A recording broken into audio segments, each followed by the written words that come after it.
بسم اللہ الرحمن الرحیم۔ السلام علیکم حاضرین و ناظرین، امید ہے آپ سب خیریت سے ہوں گے اور جہاں ہوں گے خوش ہوں گے۔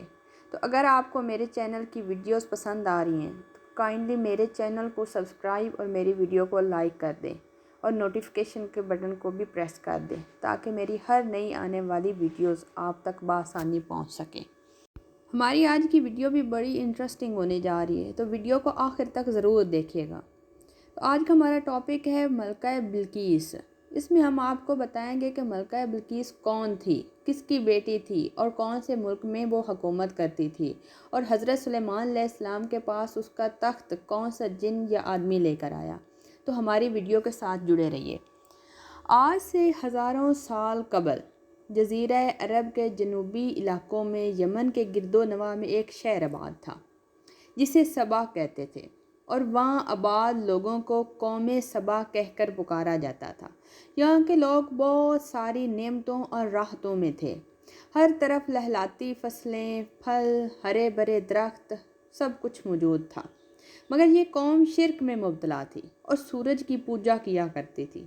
جب وہاں کے بادشاہ شرجیل بن مالک کی وفات ہوئی تو اس کی بیٹی بلقیس نے حکومت کی باغ دور سنبھالی۔ بعض مورخین نے لکھا ہے کہ بلقیس کے والدین میں سے ایک جنات میں سے تھے، مگر اس نظریے کی کوئی بھی واضح دلیل نہیں ملتی۔ ملکہ بلقیس بہت ہی سمجھدار اور قابل عورت تھی، اور اس نے اپنی اسی قابلیت کی بنیاد پر یمن پر 9 سال حکومت کی تھی۔ دنیا میں بہت ساری تجارت جو تھی وہ یمن کے لوگوں کے ہاتھوں میں ہی تھی، اسی لیے یہ انتہائی طاقتور قوم تھی۔ مگر یہ وہ زمانہ تھا جب مشرق و مغرب پر ایک نہایت ایماندار بادشاہ کی حکومت کا جاہ و جلال اور ڈنکا بجتا تھا، جسے تاریخ میں سلیمان ابن داؤد علیہ السلام کے نام سے یاد کیا جاتا ہے۔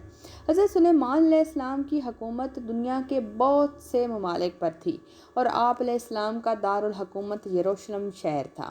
حضرت سلیمان علیہ السلام کو ہوا، چرند و پرند، جنات سب پر حکومت حاصل تھی۔ تو پیارے ناظرین، ایک دن حضرت سلیمان علیہ السلام نے دربار لگایا تو سب جنات، چرند و پرند سب حاضر ہو گئے، مگر ان کا چہیتا پرندہ ہدہد غائب تھا۔ جب وہ نظر نہ آیا تو حضرت سلیمان علیہ السلام نے پوچھا کہ ہدہد کہاں ہے؟ حضرت سلیمان علیہ السلام نے فرمایا، اگر ہدہد اپنی غیر حاضری کی کوئی مناسب وجہ پیش نہ کر سکا تو اسے آج ذبح کر دیا جائے گا۔ ابھی یہ باتیں ہو ہی رہی تھی کہ ہدہد حاضر ہو گیا۔ آپ علیہ السلام نے پوچھا، اے ہدہد تو کہاں تھا؟ تو اس نے جواب دیا بڑے مؤدبانہ انداز میں کہ اے بادشاہ سلامت، میں اڑتے اڑتے ایک ایسے ملک میں پہنچ گیا تھا جہاں پر لوگ شرک میں مبتلا ہیں، سورج کی عبادت کرتے ہیں، اور وہاں کی ایک ملکہ ہے جسے وہ بلقیس کہتے ہیں۔ وہ ایک بہت خوبصورت تخت پر بیٹھ کر حکومت کرتی ہے، اور اس تخت میں قیمتی ہیرے، لال و جواہرات اور زمرد جڑے ہوئے ہیں، اور اس کے پاس تمام شاہی سامان اور آرائش نمائش موجود ہے۔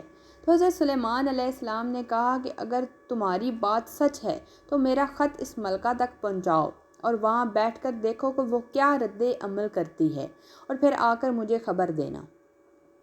اس کے بعد حضرت سلیمان علیہ السلام نے ایک خط لکھا جو کچھ یوں تھا، شروع اللہ کے نام سے جو بڑا مہربان رحمت رحم والا ہے۔ یہ خط حضرت سلیمان ابن داؤد کی طرف سے ملکہ بلقیس کی طرف ہے۔ جو ہدایت کی پیروی کرے اس کے لیے سلامتی ہے۔ مجھ پر غلبے کی خواہش نہ کرو، بلکہ میری فرما برداری اور مطیع ہو کر پیش ہو جاؤ۔ یہ خط دراصل ملکہ سبا اور اس کی قوم کی طرف دعوت اسلام تھی۔ ہدہد نے یہ خط لے جا کر ملکہ بلقیس کی گود میں ڈال دیا۔ ملکہ کے دربار میں اس وقت 300 کے قریب سردار موجود تھے۔ انہوں نے جب یہ خط دیکھا تو طیش میں آ گئے اور کہنے لگے کہ یہ ہماری توہین ہے، ہمیں اس کا سخت جواب دینا ہوگا۔ مگر ملکہ بہت سمجھدار عورت تھی۔ اس نے انہیں سمجھایا کہ خط سے پتہ چل رہا ہے کہ یہ کوئی عام آدمی نہیں، خدا کا پیغمبر ہے، لہٰذا ہمیں حکمت سے کام لینا ہوگا۔ اب ملکہ نے کہا کہ میں سلیمان علیہ السلام کی طرف ایک تحفہ بھیجوں گی، اگر انہوں نے قبول کر لیا تو وہ بادشاہ، پھر اس سے ہماری جنگ ہوگی، اگر انکار کر دیا تو وہ پیغمبر خدا ہے، میں اس کی پیروی کروں گی۔ ہدہد یہ ساری گفتگو سن رہا تھا تو اس نے ساری باتیں حضرت سلیمان علیہ السلام کو آ کر بتائیں۔ تب حضرت سلیمان علیہ السلام نے جنات کو حکم دیا کہ شہر میں داخل ہونے والے راستے پر سونے اور چاندی کا فرش بچھا دیا جائے۔ راستے کے دونوں جانب عجیب الخلقت سونے چاندی کے جانور کھڑے کر دیے جائیں۔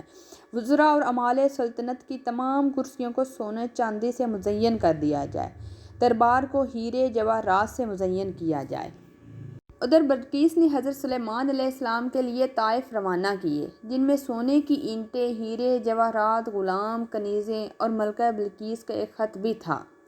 جب یہ تمام طائف قاصد حضرت سلیمان علیہ السلام کی دربار میں لے کر داخل ہوا تو انہوں نے یہ سب دیکھا تو بہت شرمندہ ہوا۔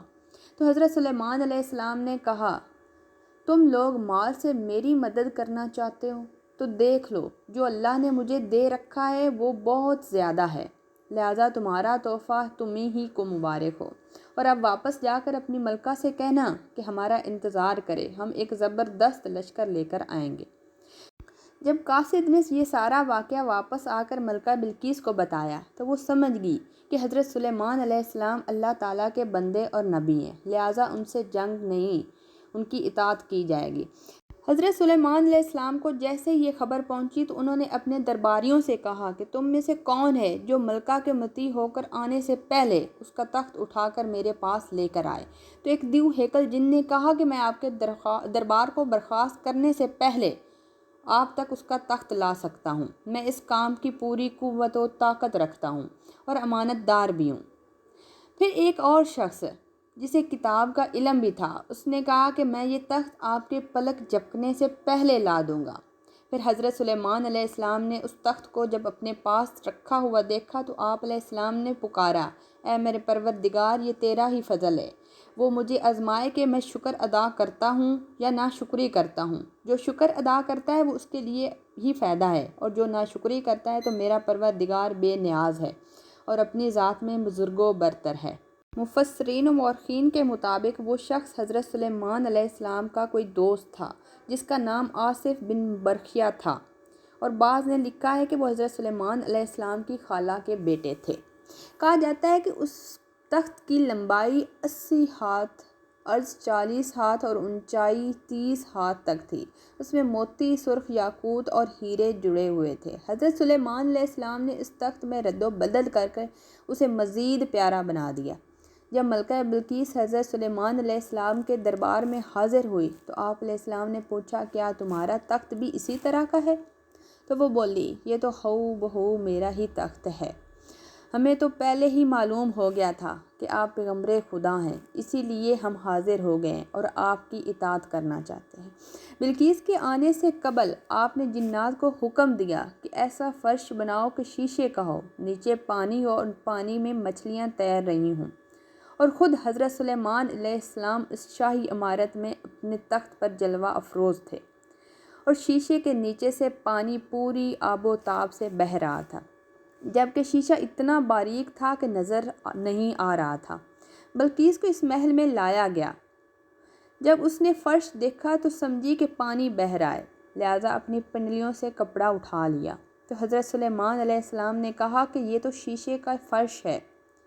تب وہ شرمندہ ہوئی اور یوں بول اٹھی، اے میرے پروردگار، میں سورج کی پوجا کر کے اپنے آپ پر ظلم کر رہی تھی، اور اب میں نے سلیمان علیہ السلام کے ساتھ اللہ رب العزت کی اطاعت قبول کر لی ہے، لہٰذا بلقیس پر یہ ظاہر اور واضح ہو گیا کہ جس طرح وہ شیشے والے فرش کو پانی سمجھ بیٹھی تھی، اسی طرح وہ اس کی قوم سورج کی چمک دمک دیکھ کر اسے محبوب سمجھ بیٹھے تھے۔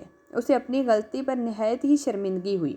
اس واقعے کے بعد ملکہ مسلمان ہوگی، اور بعض مورخین لکھتے ہیں کہ حضرت سلیمان علیہ السلام نے ان سے نکاح کر لیا، اور بعض مورخین کا خیال ہے کہ آپ علیہ السلام نے بلقیس کو یمن واپس بھیج دیا اور وہاں اس کے لیے جنات کی مدد سے 3 بڑے محل بھی تعمیر کروائے۔